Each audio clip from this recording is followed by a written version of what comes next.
Assalamualaikum warahmatullahi wabarakatuh.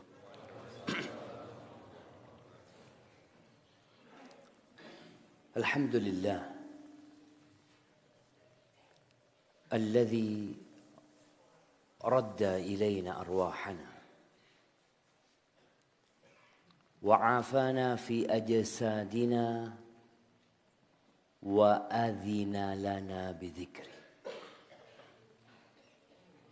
Segala puji dan puja untuk Allah Jalla Jalaluh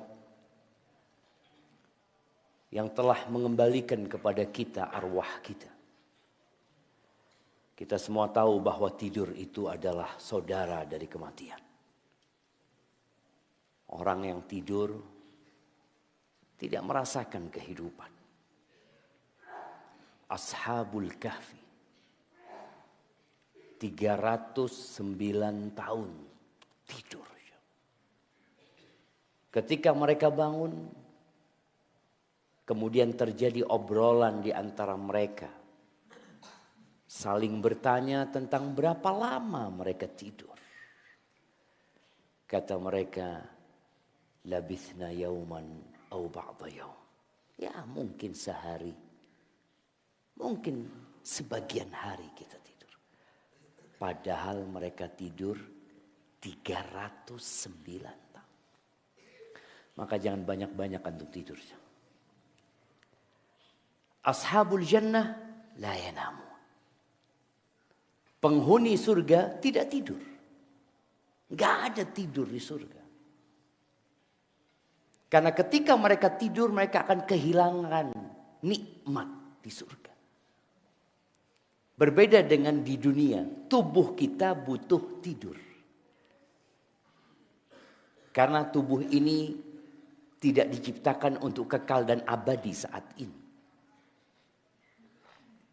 Kita akan sakit, kita akan capek, kita akan lelah. Maka kita membutuhkan tidur. Tapi di surga enggak.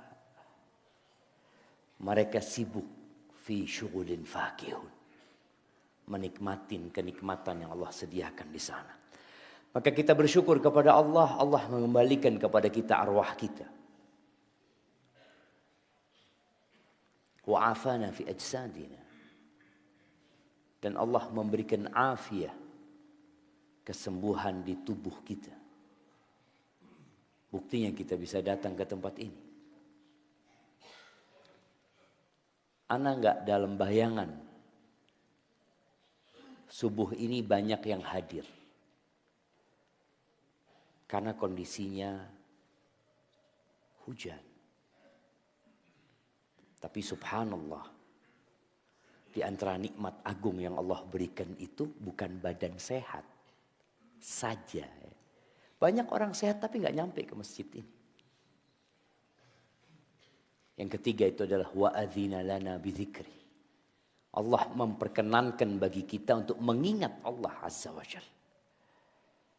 Maka bersyukurlah kepada Allah yang bisa datang ke rumah Allah ini. Meninggalkan rumahnya. Meninggalkan ranjangnya.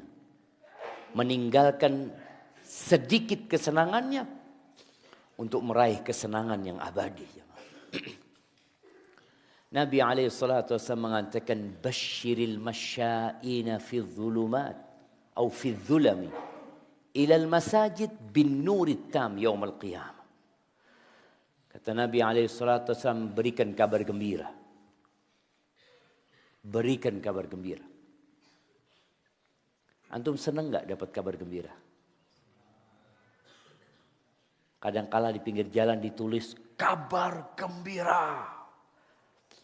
Akan dibuka mall. Wah, ditunggu sama orang. Kabar gembira ini buat orang-orang yang berjalan dalam kegelapan menuju ke masjid-masjid. Apa kabar gembiranya? Allah akan berikan cahaya yang sempurna pada hari kiamat. Ahibati fillah, tatkala manusia dibangkitkan dari kuburnya, digiring ke padang mahsyar, ada proses persidangan yang harus dilewatin. Setelah semua persidangan selesai, mereka digiring ke Sirat. Mereka digiring ke neraka Jahannam. Pada saat itu Allah timpakan kegelapan buat mereka. Tahu-tahu padam semua. Pada saat persidangan semuanya terang benderang. Karena harus ditegakkan keadilan di situ. Tatkala selesai, Allah timpakan kegelapan di sana. Disitulah Allah bagikan cahaya. Agar mereka menuju ke neraka Jahannam. Lalu mereka dapat melewatin sirat yang berada di atas neraka Jahannam menuju surga Allah Azza wa Jalla. Orang yang datang dalam kegelapan menuju ke masjid, Allah akan kasih cahaya yang sempurna. Pada hari itu. Allahumma atmim lana nurana waghfir lana. Allahumma salli wa sallim ala abdika wa rasulika Sayyidina wa maulana Muhammadin wa ala alihi wa ashabihi ajma'in amma ba'd. Ya Allah, semoga salawat dan salam, berkah dan nikmat senantiasa Engkau curahkan untuk hamba kekasih-Mu, untuk baginda Nabi kita Muhammad alaihi salatu wassalam, untuk keluarga beliau, untuk istri-istri beliau, untuk putra-putri beliau, dan untuk seluruh sahabat Nabi. Semoga Allah meridhai kita bersama mereka. Amma ba'd. Jamaah rahimakumullah, ada dua salat yang paling berat buat orang munafik. Salat Isya dan salat subuh. Antum bisa bayangin ya gimana ketika orang salat subuh dalam kondisi ngantuk. Ana biasa bawa anak-anak untuk salat subuh di masjid. Dia sudah umur 9 tahun, mau 10 tahun. Anak suruh berdiri di sebelah anak. Kadangkala kita ruku, dia belum ruku. Masih berdiri. Anak goyang dikit, baru dia ruku. Nanti ketika sujud, gak bangkit dari sujudnya dia. Digoyang dikit baru. Nah, nih kajian ini, kalau antum lihat di sebelahnya lagi merem, goyang dikit. Bismillahirrahmanirrahim. Baik, jamaah rahimakumullah, sebelum kita mulai kajian, ana ingin semuanya kenal dengan yang sebelahnya. Karena terus terang banyak kita datang ke rumah Allah membawa kesombongan, membawa kecongkakan. Kita nggak mau tahu dengan saudara kita. Duduk di sebelahnya dari tadi, salaman aja enggak. Bid'ah salaman. Apanya bid'ah sama? Salaman itu sunnah kalau berjumpa dengan saudaranya. Tapi antum salaman, kenalan, tanya namanya, profesinya apa, dari mana. Baru anda mulai kajian. Fadhal. Bismillah.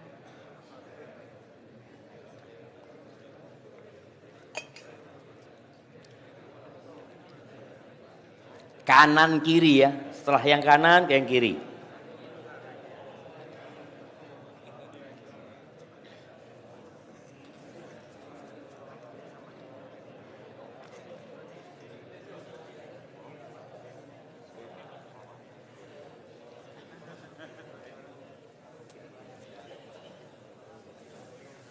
Nah, yang emak-emak juga di belakang itu. Ini yang di atas sudah saling kenal. Yang di atas juga nggak kenalan. Bayangin mereka jemaah. Astagfirullahaladzim. Tanya, bukan salaman doang. Tanya namanya, dari mana, profesinya apa. Boleh jadi tetangga tapi nggak tahu. Sudah, anak akan tunjuk sekarang. Nah, iya antum. Siapa namanya yang di kanannya? Nggak tahu. Astagfirullah, kenalan kalau nggak tahu. Cuma salaman, kenalan bukan salaman. Dari mana? Apa kerjaannya? Ngajar, oke. Ini kasihkan ke Raffi. Kasihkan ke dia. Loh, kasihkan ke dia dulu, dia suruh kasih ke Raffi. Nah ya baru bagus kan. Ahibati fillah, tolonglah. Antum duduk di masjid, nunggu ustadz datang. Assalamualaikum.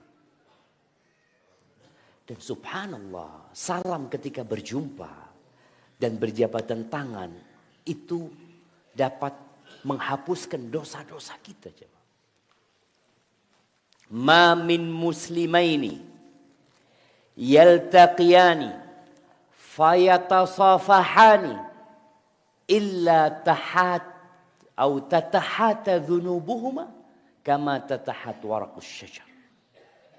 Tidaklah dua orang yang beriman, dua orang Islam yang berjumpa, kemudian mereka saling berjabatan tangan, melainkan dosa-dosa mereka akan berguguran seperti bergugurannya daun-daun dari pohon ketika musim gugur. Maka tolong jangan meremehkan berjabatan tangan. Kenal gak kenal. Dan ketika antum berjabatan tangan, hadirkan di hatimu, ya Allah, engkau gugurkan dosa-dosaku ya Allah. Terus antum gak mau berjabatan tangan, digugurkan dosa-dosanya. Kadang-kala kita udah ngaji bertahun-tahun, jemaah. Udah belajar. Kita mengaku ahlus sunnah wal jamaah. Tapi ternyata banyak sunnah Rasul sallallahu alaihi wasallam yang belum kita praktekkan. Yang kita anggap remeh. Beliau juga pernah mengatakan la tadkhulul jannah. Kalian gak bakal masuk surga. Hatta tu'minu. Sampai kalian beriman. Ini syarat utama dan pertama masuk surga. Baik, beriman. Saya sudah beriman. Saya muslim Ustaz. Saya mengatakan asyhadu an la ilaha illallah wa anna Muhammad Rasulullah sallallahu alaihi wasallam. Udah selesai masuk surga. Wala tu'minu hatta tahabu. Kalian tidak akan dikatakan beriman. Sampai kalian saling mencintai. Allahu Akbar. Nabi SAW berbincang hablum minallah. Asyhadu an la ilaha illallah. Wa asyhadu anna Muhammad Rasulullah. Dan ternyata konsekuensi iman itu hablum minan nas. Kalian tidak akan dikatakan beriman. Sampai kalian saling mencintai. Jadi saudara-saudara antum yang di kanan dan di kiri antum itu punya hak untuk dicintai. Afala adullukum ala syai'in idza fa'altumuhu tahabbtum. Kalian mau enggak aku kasih tahu amalan yang kalau kalian kerjakan kalian akan saling mencintai? Apa kata Nabi alaihi salatu wassalam?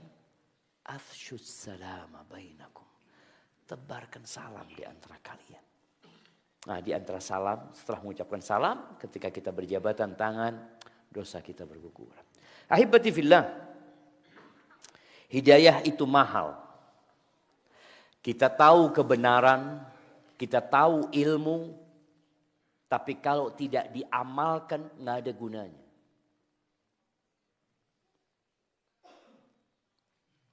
Pegawai yang dicintai oleh atasannya itu pegawai yang pinter apa yang nurut? Yang pinter apa yang nurut? Ternyata nggak penting pinter itu. Iya.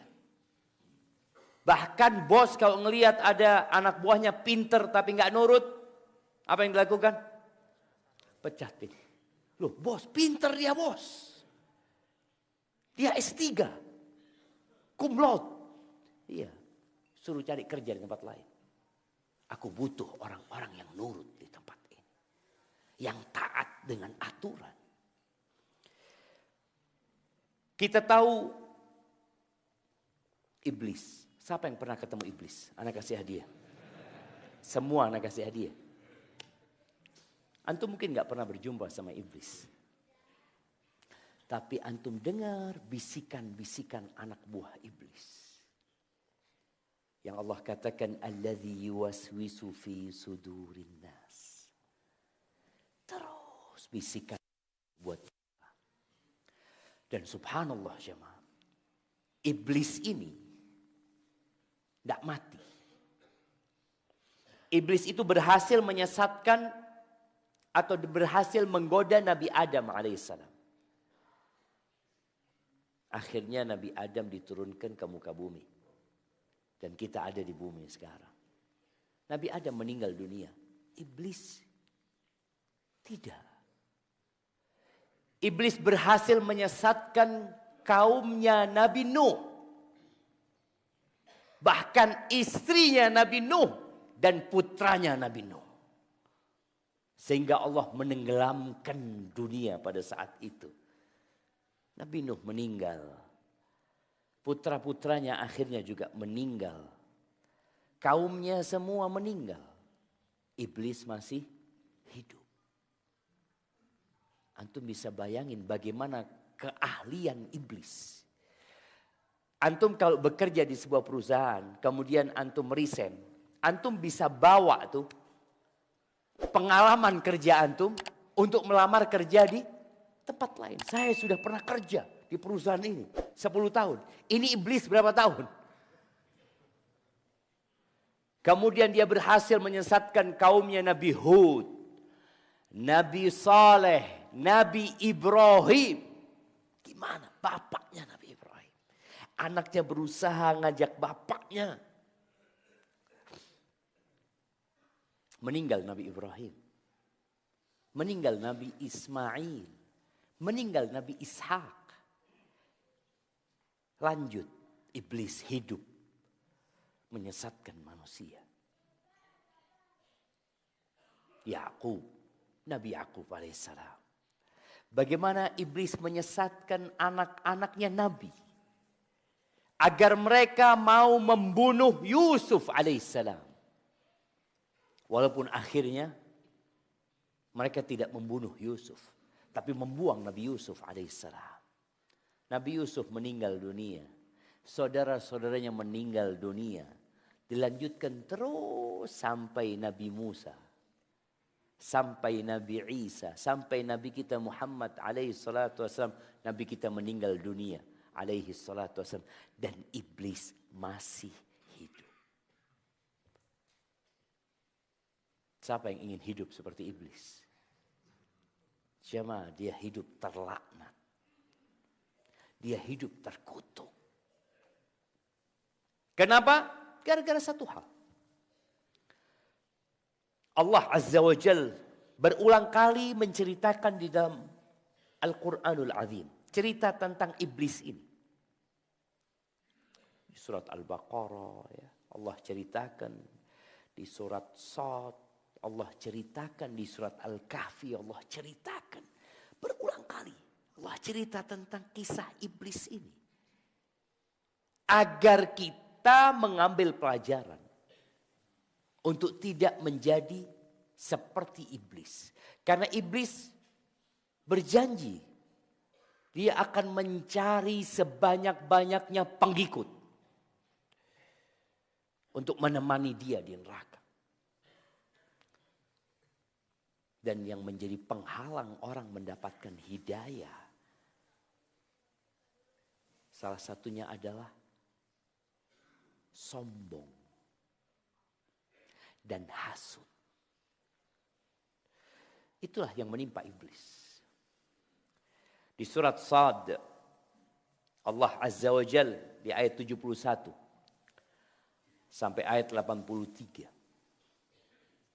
Allah mengatakan, "Idz qala rabbuka lil malaikati inni khaliqun basharan min tin."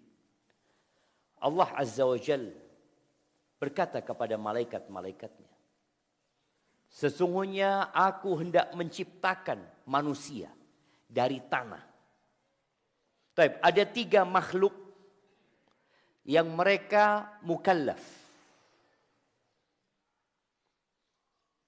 Satu tercipta dari cahaya, namanya malaikat. Yang satu tercipta dari api, namanya jin. Iblis dari bangsa jin.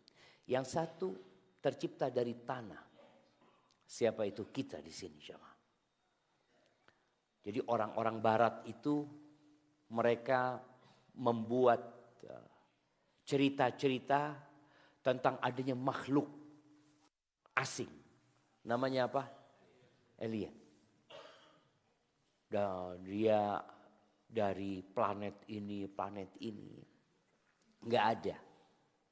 Kalaupun mereka mengatakan, oh kami melihat, ya boleh jadi bangsa jin. Ada kalau jin. Boleh jadi jin itu yang biasa mencuri berita-berita dari langit. Mereka naik dari satu sampai atasnya, sampai menuju ke langit. Ada.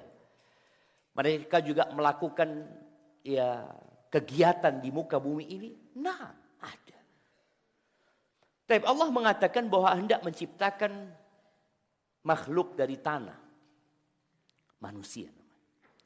فَإِذَا سَوَّيْتُهُ وَنَفَخْتُ فِيهِ مِنْ رُوحِي فَقَعُوا لَهُ سَاجِدِينَ. Kata Allah, apabila aku telah menyempurnakannya. Dan subhanallah jemaah. Allah menciptakan manusia ini. Min qabdatin qabadaha min jami'il ard. Nabi alaihissalatu menjelaskan bahwasanya Allah menciptakan Adam itu dari satu tanah yang diambil dari seluruh tanah, seluruh jenis tanah yang ada di muka bumi ini. Makanya ada yang hitam, ada yang putih. Loh kok bisa Ustaz? Padahal bapaknya satu, Adam. Coba antum taruh tangan antum di tangan saudara antum. Lihat warna kulitnya. Kok beda kita ya? Ada yang thayyib. Ada yang khabith. Tanah itu ada yang wangi. Ada yang gak enak baunya. Begitu pula manusia. Ada yang akhlaknya baik, ada yang akhlaknya buruk. Minhas sahal wa minhas sa'ad. Ada tanah itu yang keras, yang sulit untuk dibentuk. Nggak bisa kita menanam sesuatu pun di sana. Tapi ada tanah yang bagus. Ya, begitu pula akhlak manusia yang kita lihat.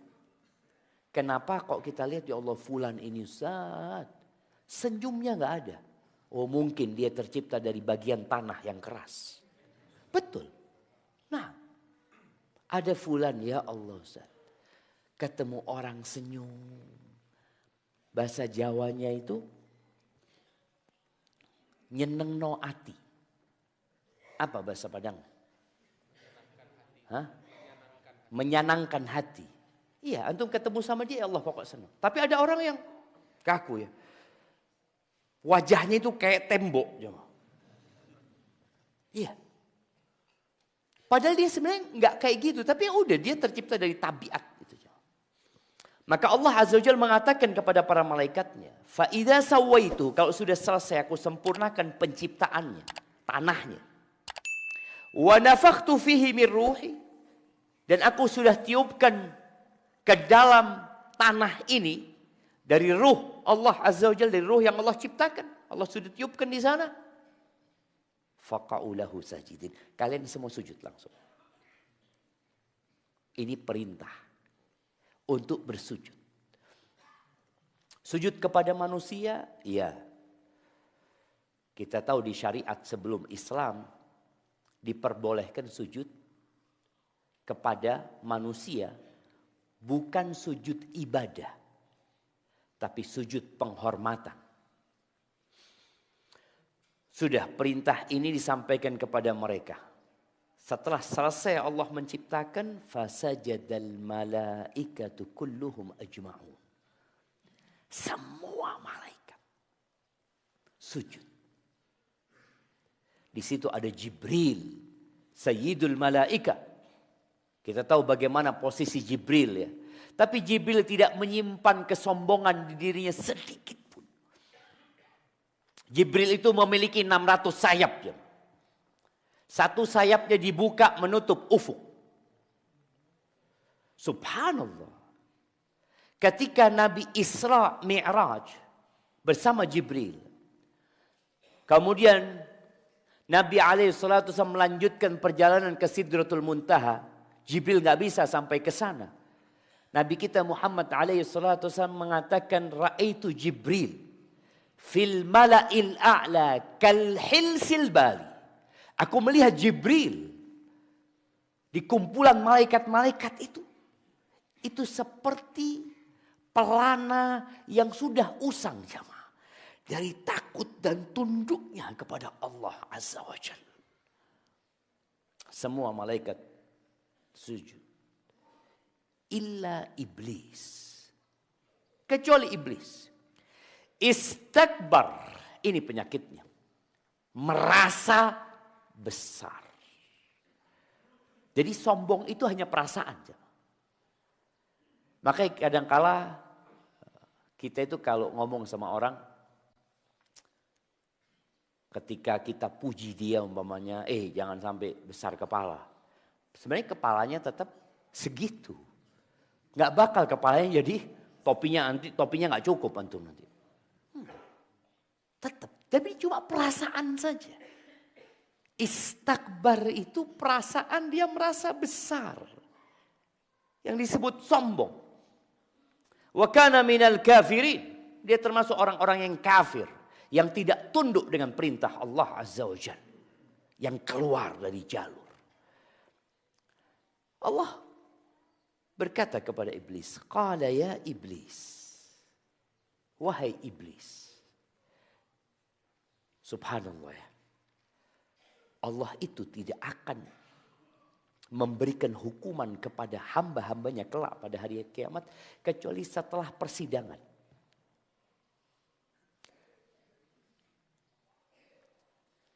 Kata Nabi SAW, ma min ahadin illa sayukallimuhu rabbuhu.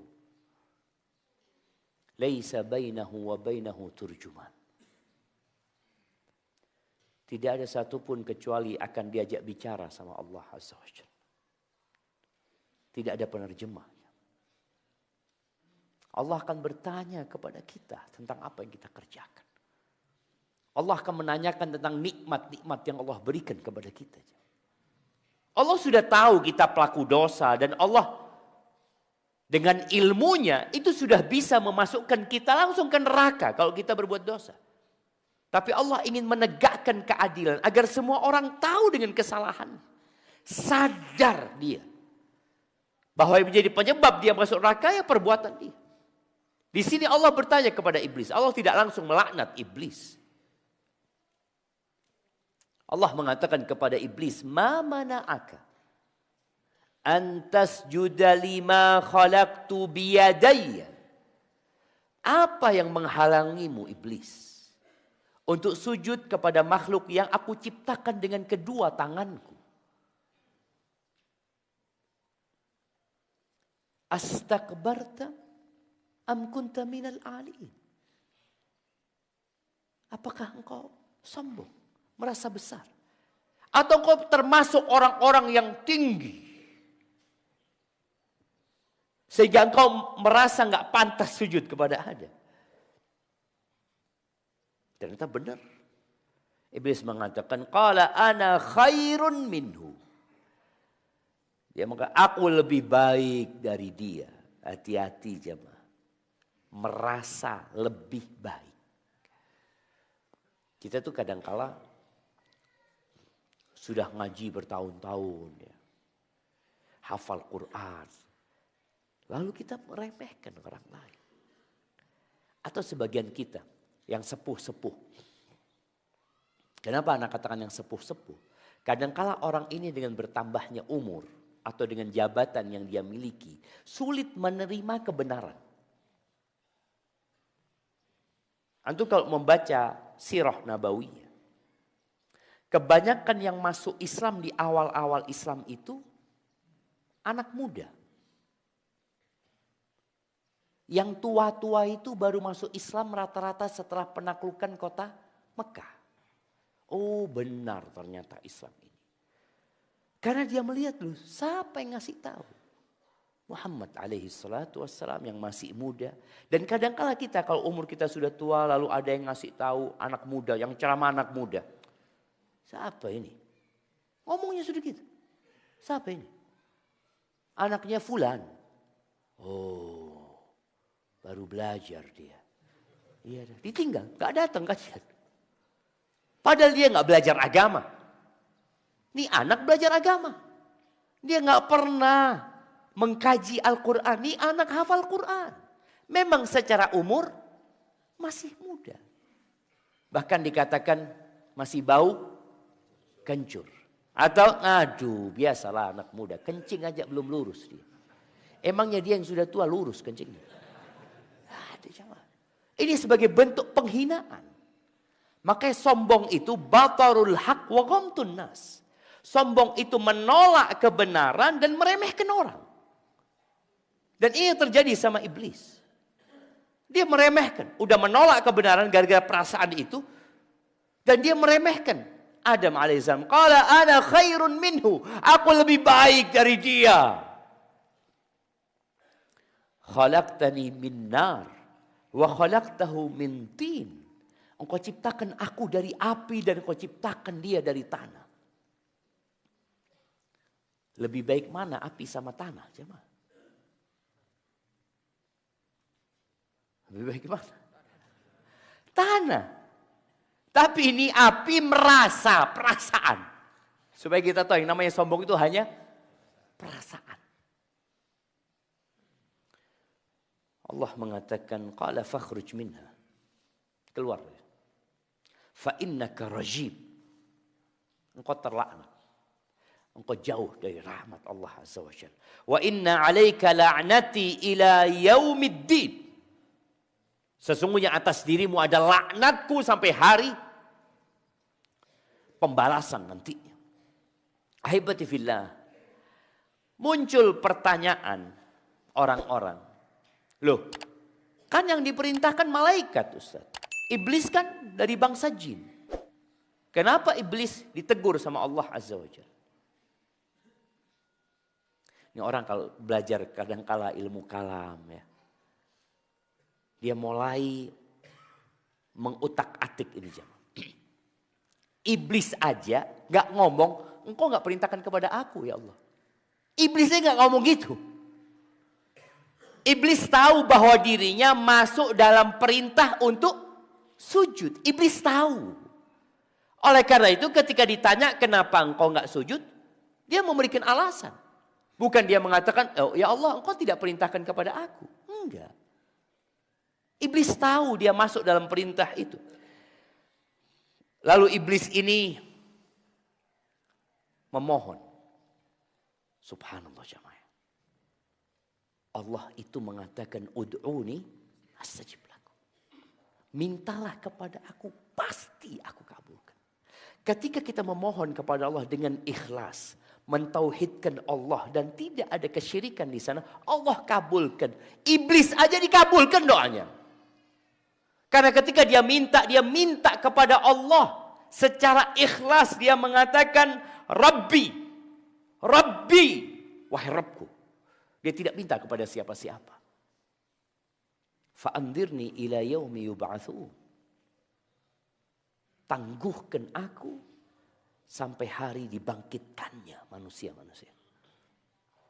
Qala fa innaka minal munzarin ila yaumil waqtil ma'lum. Engkau termasuk yang ditunda.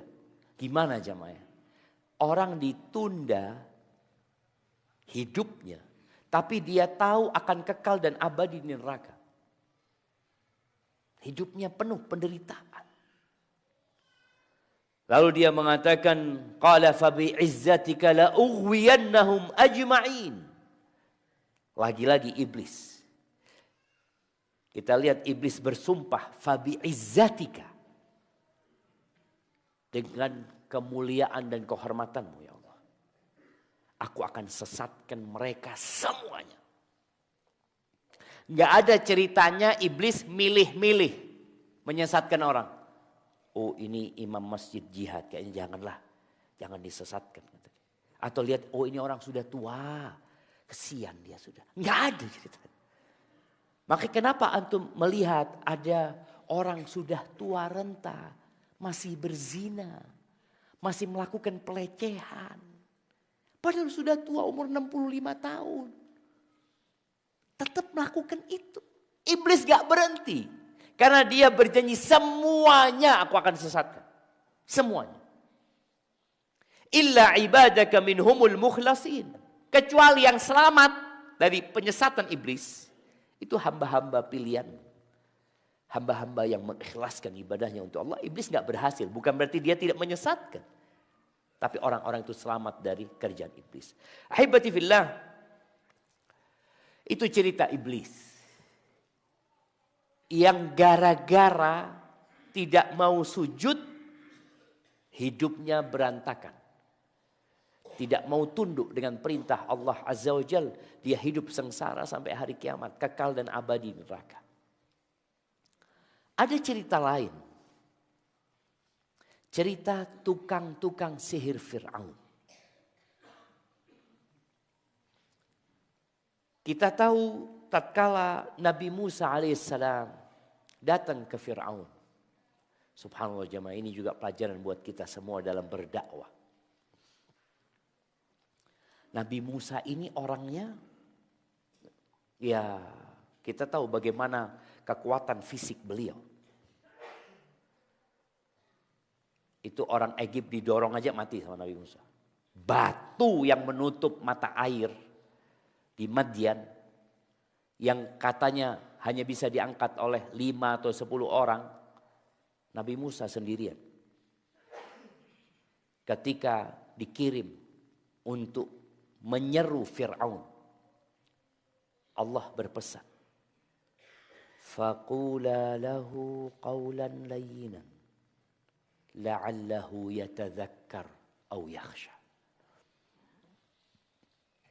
Kalian, Nabi Musa dan Harun, ucapkan kepada Fir'aun ini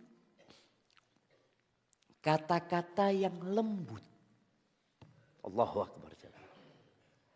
Fir'aun, pemimpin yang zalim, yang telah melakukan kezaliman yang mungkin tidak dilakukan oleh manusia-manusia sebelum dan sesudah Fir'aun. Bayi-bayi Bani Israel keluar disembelih, jemaah. Disembelih. Bukan dibuang, disembelih. Memperbudak wanita-wanitanya. Tapi ternyata Allah menyuruh Nabi Musa untuk berkata dengan ucapan yang lin, yang penuh kelembutan. Makanya kita tatkala berdakwah, jangan berkata, oh itu buat ustadz, bukan, antum semuanya. Kita semua. Kita semua punya kewajiban menyampaikan agama Allah ini. Kita semua punya kewajiban melakukan amar ma'ruf, nahi mungkar. Nabi SAW mengatakan, balighu anni walau ayat, sampaikan dari aku walaupun satu ayat.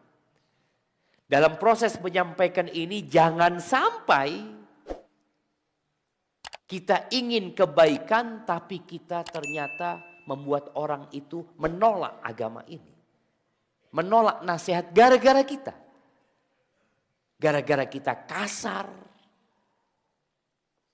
Allah Azza wa Jalla mengatakan kepada Nabi Muhammad alaihissalam, "Fabima rahmatin minallahi linta lahum." Atas dasar rahmat Allah kepada dirimu, engkau jadi lembut sama mereka. Nabi itu lembut sama mereka. Lalu Allah mengatakan, "Walau kunta faddan ghalidhal qalbi lan faddu min haulik." Kalau engkau ketika berdakwah, ketika mengajak orang-orang kepada Allah Azza wa Jalla, kasar, keras hatinya, lan faddu min haulik, orang-orang itu akan kabur, akan meninggalkan engkau. Padahal yang berdakwah siapa? Nabi Muhammad SAW.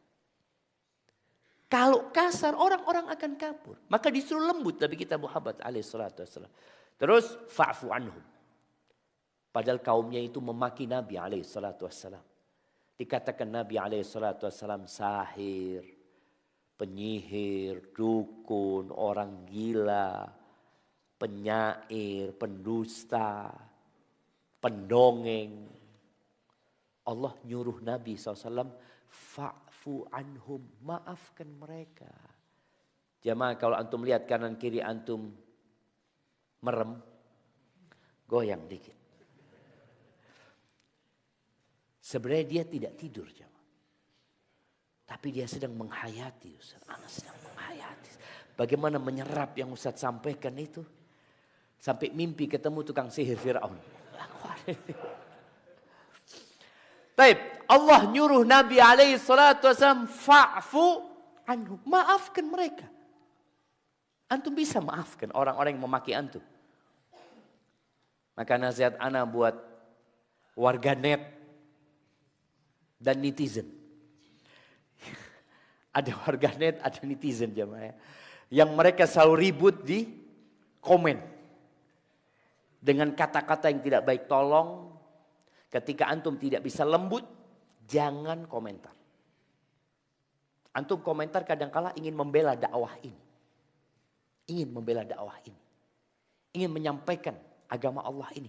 Tapi kalau antum kasar, antum merusak akhirnya. Jangan. Ketika antum mau komen, antum lihat kata-kata apa yang antum akan kata. Kadang-kadang katakan, oh fulan ini memang gak ngerti apa-apa. Jangan. Sudah, taruh pena antum. Antum akan dihisap nanti. Maafkan. Dan kalau antum melihat ada orang-orang bodoh memberikan komen, jangan antum balas komen.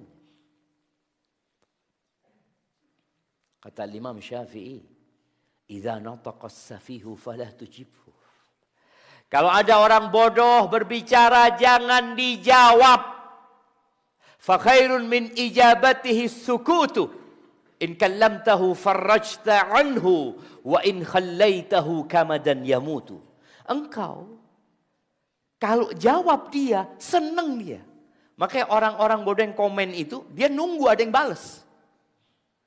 Sebagaimana kalau ada orang bodoh berbicara, kemudian kita jawab, senang dia. Tapi kalau engkau diam tidak menjawab, dia akan mati penasaran. Setelah dia komen, tiap 5 menit dia lihat, kok gak ada yang balas ya. Lihat lagi dia. 1 jam. Loh gak ada yang balas. 2 hari gak ada yang balas. Astagfirullah katanya. Kenapa orang-orang yang tidak menjawab komenku? Biarkan. Tapi ketika antum menjawab, dia akan senang. Maka tadi, fa'fu anu, maafkan mereka sudah. Wastaghfir lahum, gak cukup ternyata memaafkan. Allah perintahkan Nabi alaihi salatu wasallam untuk berdoa memohonkan ampun buat mereka. Ini orang nyakitin kita, kita disuruh maafin, lalu kita suruh angkat tangan berdoa, ya Allah ampuni fulan. Enak banget fulan ini. Ya, seperti itu seorang muslim. Fa'fu anhum. Ya sudah, ana maafkan, ana doakan dia. Ternyata belum cukup. Wasyawirhum fil amr. Ajak musyawarah dia. Ya Allah, ini orang bikin sakit hati suruh musyawarah lagi. Iya. Subhanallah. Ini proses bagaimana ketika menyampaikan agama Allah ini. Dengan cara yang lembut, kita menginginkan kebaikan buat orang. Gak ada urusan pribadi kita. Nabi SAW tidak pernah marah karena urusan pribadi beliau.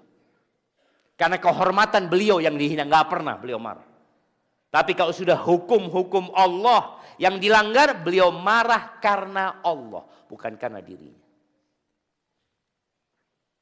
Umpamanya antum. Ya Allah, nih ada yang pakai jenggot nih. Ada kambing lagi datang nih, Insya Allah. Dari mana kau? Antum marah nggak disebut kambing? Penghinaan sunnah Rasul SAW. Enggak, dia menghina antum, bukan menghina sunnah. Ketika antum marah karena diri antum dihina atau karena sunnah Nabi SAW? Ada sunnah Nabi juga Ustaz. Ya sudah, terserah antum lihat nanti. Ketika antum memang marah disebabkan sunnah Nabi SAW, silahkan. Tapi kalau karena diri antum, jangan. Nabi nggak pernah marah. Tapi kembali kepada cerita Nabi Musa. Bagaimana dia berdakwah menuju kepada Fir'aun. Seorang yang zalim. Disuruh ngomong lembut dan Nabi Musa ngomong lembut kepada Fir'aun. Nggak ada marah-marah Nabi Musa. Kalau antum baca ceritanya Nabi Musa berbicara sama Fir'aun alaihi salam, semua penuh dengan kelembutan. Taib, kemudian Fir'aun minta bukti. Buktinya ditunjukkan. Tongkat dilempar menjadi ular. Dan tangan itu dikeluarkan bercahaya. Terang. Nah, Fir'aun mengatakan, oh penyihir engkau. Kita datangkan tukang-tukang sihir. Kita adakan pertandingan. Coba kita lihat siapa yang menang. Dan memang sejak awal Fir'aun itu nggak ingin mengikuti Nabi Musa alaihissalam. Dia mengatakan, ya kita akan mengikuti tukang sihir kalau mereka menang. Dari awal nggak ada keinginan untuk mengikuti kebenaran. Tapi dia ingin mengikuti tukang sihir. Dan harapannya Fir'aun tukang sihir itu menang. Maka akhirnya dikumpulkan tukang-tukang sihir jemaah. Yang jumlahnya banyak sekali ya. Kalau kita membaca tafsir itu ya kebanyakan dari Israiliyat. Ada yang menyebutkan jumlahnya sampai 15.000 tukang sihir ya. Dikumpulkan oleh Fir'aun di tempat yang terbuka untuk melawan Nabi Musa alaihissalam. Tukang-tukang sihir melemparkan tongkat-tongkatnya. Dan Nabi Musa melemparkan tongkatnya. Allah Azza wa Jalla menceritakan hal ini di banyak surat. Subhanallah jamaah. Kalau antum baca Al-Quran paling banyak cerita itu ceritanya Nabi Musa. Cerita Nabi Musa. Sampai di surat-surat pendek ada ceritanya Nabi Musa. Ketika Nabi Musa melemparkan tongkatnya, tongkat itu memangsa semua tali dan tongkat-tongkatnya tukang sihir itu. Di surat Thaha ayat 70 ya. Allah mengatakan faulqiyas saharatu sujadan. Tukang-tukang sihir itu langsung sujud. Tanpa diperintah. Beda sama iblis, disuruh nggak mau. Ini tukang sihir ketika tahu bahwasanya tongkatnya Nabi Musa bukan sihir. Benar-benar ular nyata. Dan semua orang melihat itu. Faulqiyas saharatu sujadan. Para tukang sihir itu sujud. Mereka mengatakan, qalu amanna bi rabbi Haruna wa Musa. Kami beriman dengan Tuhannya Harun dan Musa. Fir'aun sebagai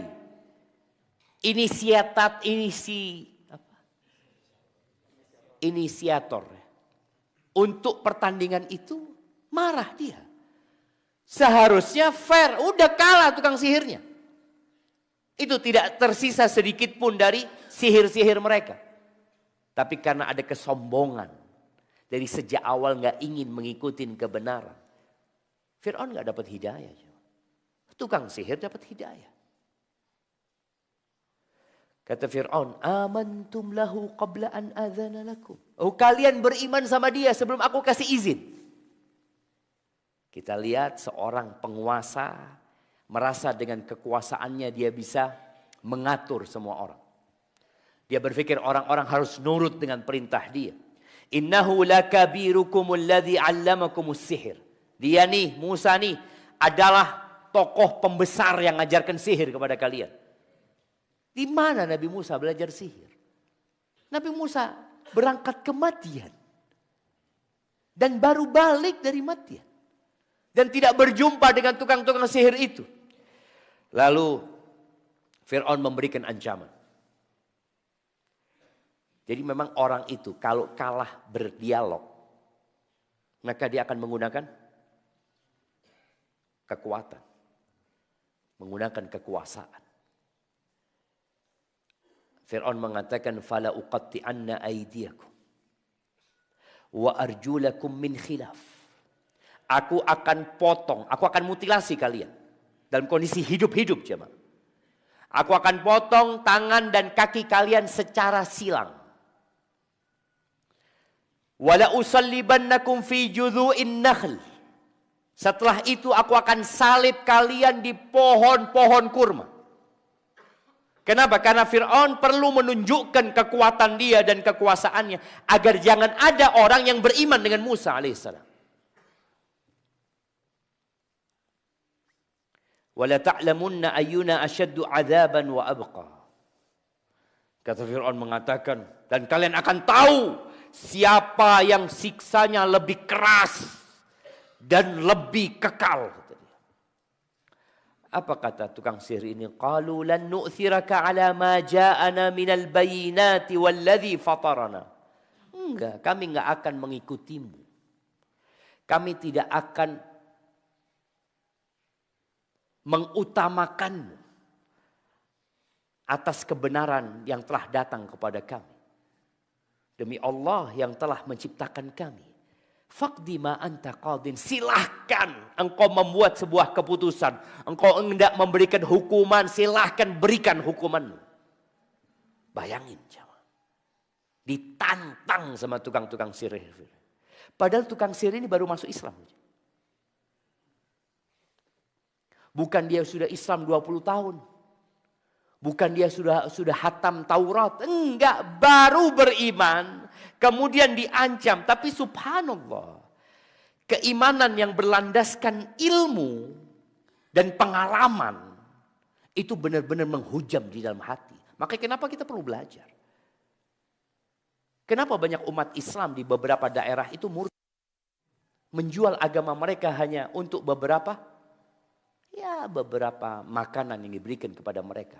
Tapi kenapa Bilal bin Rabah disiksa tapi nggak keluar dari Islam? Dan kenapa tukang-tukang sihir Fir'aun ini diancam, lalu mereka mengatakan menantang balik. Oh silahkan. Engkau membuat keputusan, memberikan hukuman, silahkan. Innama taqdi hadhil hayatad dunya. Engkau hanya bisa memutuskan dalam kehidupan dunia ini. Bapakmu mati, mbahmu mati. Semuanya mati. Hukuman yang kau berikan hanya kehukuman di dunia ini. Inna amanna bi rabbina liyaghfira lana khatayana wa ma akrahtana alaihi minas sihr. Kita beriman dengan Tuhan kami. Agar Allah mengampuni dosa-dosa kami. Dan menghapuskan kesalahan-kesalahan kami. Dan apa yang kau paksakan kepada kami untuk melakukan sihir. Wallahu khairun wa abqa. Dan Allah lebih baik dan lebih kekal. Innahu may ya'ti rabbahu mujriman. Barang siapa yang datang menghadap Tuhannya dalam kondisi berbuat dosa. Fa inna lahu jahannam. Maka bagi dia neraka jahannam. La yamutu fiha wa la yahya. Dia akan kekal di sana. Dia tidak akan hidup, tidak akan mati. Dia tidak hidup dapat menikmati. Dan juga tidak mati bisa istirahat dari siksaan yang diberikan. Kalau urusan kehidupan dunia, engkau akan potong tangan dan kaki kami secara silang. Kemudian engkau akan salib kami. Kami akan mati. Selesai urusannya. Makanya orang kalau dikasih penyakit seberat. Jannatu adnin tajri min tahtihal anharu khalidina fiha. Wadhalika jaza'u man tazakka. Yang beriman, maka dia akan mendapatkan derajat-derajat yang tinggi di surga-surga Allah Azza wa Jalla. Tempat tinggal yang sebenarnya, mengalir itu sungai-sungai di bawahnya, kekal. Sujud itu ada sujud tilawah. Nah, sujud itu ada sujud apa? Tilawah. Sujud itu ada sujud syukur. Sujud itu ada sujud sahwi, dan sujud itu ada sujud waktu sholat jemaah. Maka tatkala antum baca Al-Quran lewat ayat-ayat sajdah, sujudlah jemaah. Karena iblis itu tatkala melihat seorang hamba sujud, dia itu sakit hati jemaah. Dia mau sujud. Dan aku disuruh sujud, tidak sujud. Barakallahu fiik. Itu mungkin yang dapat kita kaji pada kesempatan kali ini. Semoga membuat kita lebih taat dan patuh kepada Allah Azza wa Jalla, terhindar dari sifat-sifat sombong. Apapun perintah Allah itu untuk kebaikan kita. Dan apapun larangan Allah itu manfaatnya tidak kembali kepada Allah, tapi kembali kepada kita manfaatnya. Assalamualaikum Ustaz. Waalaikumsalam. Izin bertanya. Bagaimana kita menyikapi keadaan di belahan bumi, negara besar yang sedang tertimpa musibah, bahkan di tanah suci pun terkena banjir besar. Jazakallahu khairan. Ahibati fillah. Allah Azza wa Jalla mengatakan, ma asaba min musibatin fil ardi wala fi anfusikum illa fi kitabin min qabli an nabra'aha. Likai la ta'saw ala ma fatakum wa la tafrahu bima atakum. Tidak ada satu musibah yang menimpa diri kita secara pribadi atau di muka bumi ini, melainkan itu sudah Allah tetapkan dalam kitabnya sebelum itu terjadi. Sudah Allah tetapkan. Apa hikmat dari musibah itu? Agar kita sadar dengan hakikat kehidupan dunia ini. Agar kalian tidak terlalu bersedih dengan yang hilang dari kalian. Dan kalian tidak juga berbangga, bergembira sekali dengan apa yang Allah berikan kepada kalian. Semuanya akan hilang. Jadi musibah yang terjadi di muka bumi ini, di antara hikmahnya agar manusia sadar dengan hakikat kehidupan dunia. Yang kedua, la'allahum yarji'un, la'allahum yatadarra'un, atau la'allahum yadarra'un. Agar mereka kembali kepada Allah Azza wa Jalla. Agar mereka sadar atas dosa-dosa yang dia kerjakan. Kekalahan yang menimpa umat Islam karena dosa-dosa mereka. Kondisi umat Islam yang hari ini, urusan banjir ini lebih ringan daripada urusan yang menimpa saudara-saudara kita di Gaza. Kita sudah mulai lupa dengan Gaza. Karena terlalu panjang musibah yang menimpa mereka. Sedangkan banjir ini berapa lama? 2-3 hari. Banjir bandang yang pernah dan longsor yang pernah menimpa di Sumbar ini berapa lama kejadiannya? Berapa lama? Semalam aja. Gaza sampai hari ini. Apa penyebabnya? Kalau bicara musibah, dosa. Ma nazala bala'un illa bidzambin wa ma nuzi'a illa bitaubah. Tidaklah bala itu turun kecuali karena dosa dan tidak dicabut kecuali karena taubat. Dan Nabi SAW mengatakan, "Idza tabaya'tum bil 'ina wa raditum biz-zar' wa akhadtum adhnab al-baqar wa taraktumul jihad sallatallahu 'alaikum dhullan la yanzi'uhu hatta tarji'u ila dinikum." Apabila jual beli kalian ina, riba yang terselubung. Jadi ada orang mengais rezekinya dengan berdagang, dengan bisnis. Ada yang dengan pertanian. Kalau kita lihat kebanyakan orang seperti itu. Kalau sistem jual beli kalian adalah ina, riba yang terselubung. Dan subhanallah, riba sekarang bukan terselubung, terang-terangan. Terang-terangan. Dan kita merasa nggak apa-apa. Kita merasa, apa Ustaz? Nggak mungkin Ustaz kita bisa punya rumah kecuali dengan sistem riba.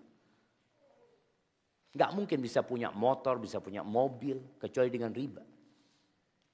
Jadi dosa yang besar, yang pelakunya diumumkan perang oleh Allah dan Rasulnya kepada mereka, sekarang dianggap bukan dosa. Biasa-biasa aja. Berapa banyak orang tua kalau anaknya resign dari tempat riba, orang tua marah. Apa kata orang tua? Ikut aliran apa kau nak? Jangan datang kajian itu. Nanti kau resign. Iya. Kalau sistem jual beli kalian sudah seperti itu. Dan kalian sudah senang dengan pertanian kalian. Yang hidup dengan pertaniannya. Wa akhadtum adznabal baqar, sibuk dengan peternakannya juga. Dan kalian meninggalkan jihad.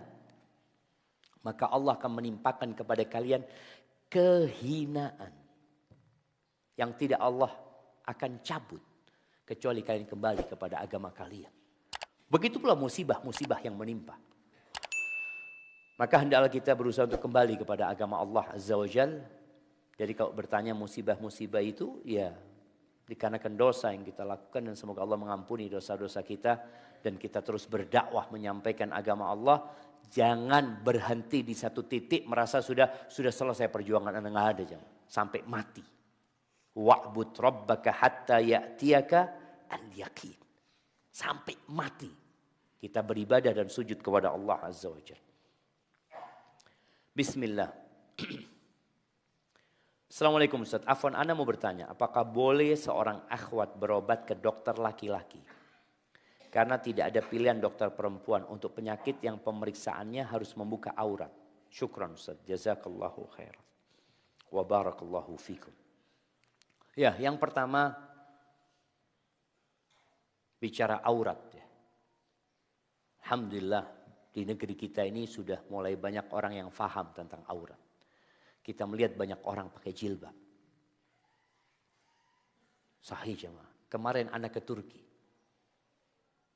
Berangkat ke beberapa kota. Itu mencari perempuan pakai jilbab sedikit sekali. Dikit. Dari 100 mungkin 1 orang. Atau dari 1000. Ketika berjumpa dengan yang pakai jilbab, sudah tua. Ada ngomong, loh, kok malah yang tua pakai jilbab? Yang muda-muda. Di negeri kita alhamdulillah. Masjid di sana ya banyak yang sepi. Di sini alhamdulillah masjid sudah mulai ramai. Maka kalau pertanyaannya tentang aurat, ini pertanyaan yang menunjukkan orang itu mulai belajar agama. Mulai takut dia dalam urusan aurat ini. Kadang-kala banyak perempuan muslimah, ada dokter kandungan perempuan, tapi dia tetap periksanya ke yang laki. Dia ingin yang melahirkan ya dokter laki ini. Kenapa? Enggak, soalnya dia hebat Ustaz. Enggak ada yang hebat tanpa pertolongan Allah Azza wa Jalla. Bersandar kepada dokter fulan. Ketika tidak ada pilihan, maka di sini benar-benar darurat jemaah. Benar-benar darurat, maka berobat nggak apa-apa. Tapi harus ada mahramnya yang mendampingi. Dan harus dilihat dalam auratnya itu cuma yang butuh dilihat. Umpamanya dia ada benjolan di perutnya. Atau di pahanya.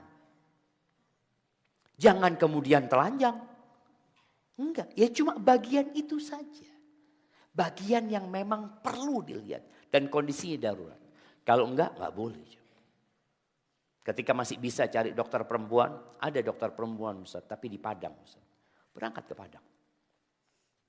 Ketika engkau punya kemampuan, berangkat ke Padang. Barakallahu fikum. Bagaimana caranya kita mendapatkan rahmat Allah? Sementara para nabi dan rasul dan para sahabat tidak hanya diberi kebahagiaan, tapi juga cacian, disiksa, dizalimi, diusir dari kampung halaman mereka. Apakah kita mampu mendapatkannya Ustaz? Nah, inna rahmatallahi qaribun. Rahmat Allah itu dekat kepada orang-orang mukmin, kepada orang-orang yang berbuat kebaikan.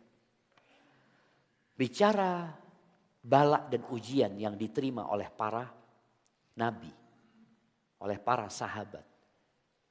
Karena memang tanda cinta Allah itu bukan uang, sama. Idza ahabballahu 'abdan ibtalahu. Allah kalau cinta sama hambanya, Allah kasih balak dia. Bahkan ada orang yang dikasih balak di hartanya. Idza sabaqat lil abdi manzilatun indallah. Kalau sudah Allah tetapkan satu kedudukan buat hamba di sisi Allah di surga sana yang tinggi, yang ternyata amalannya nggak cukup, maka Allah kasih bala dia. Baik di tubuhnya, di hartanya, di keluarganya, supaya dia bisa sampai ke derajat itu. Karena sekali lagi dunia ini bukan tempat tinggal, bukan tempat bersenang-senang. Bukan. Tapi kita berada di negeri bala. Namun jangan antum minta bala. Nggak boleh. Ya Allah, anak kok lama tidak sakit-sakit ya Allah. Jangan. Antum minta al-afiyah. Baca doa Rabbana atina fid dunya hasanah. Wa fil akhirati hasanah wa qina adzabannar. Tapi tentunya ya jauh kita dari para sahabat Nabi. Semoga kita bisa bersama mereka karena kecintaan kita kepada mereka. Anas bin Malik radhiyallahu taala anhu ketika mendengar hadis Nabi SAW. Pernah ada seorang datang kepada Rasul SAW, kemudian pulang, kemudian datang lagi, kemudian pulang. Ditanya sama Nabi SAW, kenapa engkau? Sallallahu ala Nabi SAW. Dia mengatakan, ya Rasulullah, aku kepikiran, kata dia. Sekarang di dunia aku bisa melihatmu, aku bisa hidup bersamamu.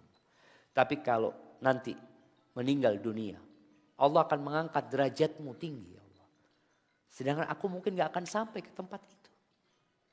Lalu Nabi SAW mengatakan al-mar'u ma'aman ahab. Au anta ma'an man ahbabta. Engkau akan dikumpulkan bersama orang yang kau cintai.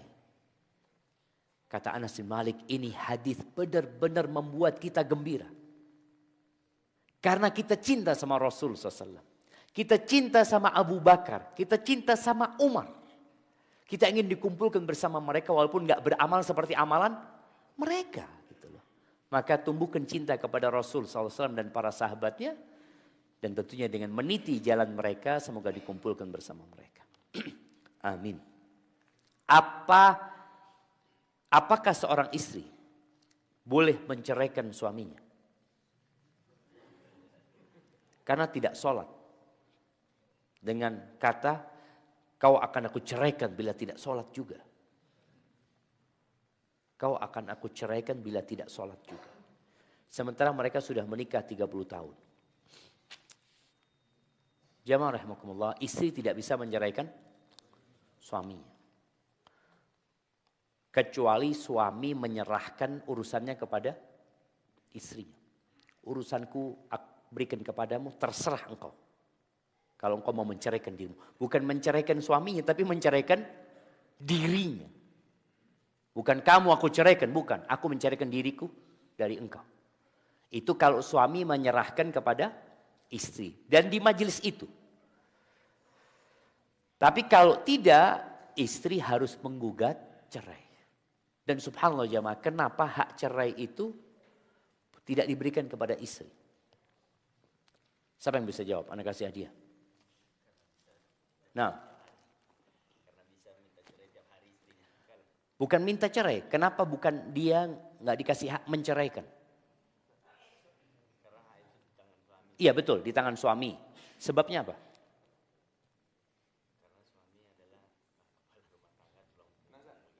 Nah, siap. Karena yang bisa berpikir itu laki-laki. Kalau istri yang menceraikan nanti banyak duda nanti. Diceraikan terus. Setiap marah, cerai. Iyalah kurang lebih betul lah. Sudah jemaah kurang lebih betul. Anda kasih juga buat antum. Masya Allah, barakallahu fikum. Barakallahu fikum. Iya tadi karena memang perempuan ini naqisatu aqlin wa din. Akalnya kurang perempuan. Dia itu lebih dominan perasaannya. Maka yang menikah itu laki sama perempuan. Kenapa? Karena mereka saling melengkapi. Sedangkan sekarang muncul laki mau nikah sama laki. Siapa yang menceraikan nanti ya jemaah? Astagfirullah, na'udzubillah min dzalik. Ya, perempuan itu lebih dominan perasaannya, emosionalnya ya. Sehingga ketika dia sakit hati sedikit langsung ambil tas minggat ya, sudah seperti itu. Dan suami nggak boleh mudah-mudah menceraikan istrinya. Dan Allah Azza wa Jalla ketika menentukan hal ini benar-benar demi melindungi wanita. Demi melindungi wanita. Tadi dikatakan kalau enggak akan banyak duda. Antum ribut sama istri, bang, ini kunci motor, bismillah sudah. Faddal sudah bang, mau kemana? Aku sudah ceraikan engkau 3 bang, ceraikan. Wallahi jemaah, boleh jadi enggak ada yang punya istri sekarang. Karena kita tahu istri kita ya sedikit marah, sedikit ngambek ya. Hadza wallahu a'lam bishawab. Ana akan kasih hadiah buat yang paling tua. Yang paling lama pernikahannya. Ada yang 50 tahun sudah menikah. Nah, 52. Nah, Bapak berapa umur? Iya. 70, Masya Allah. 73, Masya Allah. Kalah sudah 73, kita kasih yang 73. Baik, ala kulli hal, ana mau kasih yang terakhir buat yang paling jauh, jamaah. Dari mana? Muara Bungu. Datang mau kajian memang. Masya Allah. Dari mana? Taluk Kuantan, Riau. Dekat Taluk Kuantan. Lebih jauh mana sama Muara Bungu? Muara Bungu lah. Datang mau kajian memang. Masya Allah. Bukan mau jalan-jalan, bukan? Masya Allah jemaah. Ada Aceh jemaah. Hah? Bandung ya, Bandung jalan-jalan lah. Sini, merantau nanti di sini. Bukan. Apa?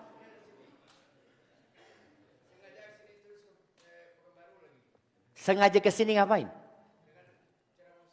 Betul. Masya Allah jemaah. Ada hadiah lagi kita kasih yang Bandung, kita kasih yang Aceh. Masya Allah, kasih yang Aceh. Barakallahu fikum. Baik, semoga Allah mempertemukan kita di waktu dan kesempatan lainnya. Paling tidak kita berjumpa di pintu surga bersama Rasul sallallahu alaihi wasallam.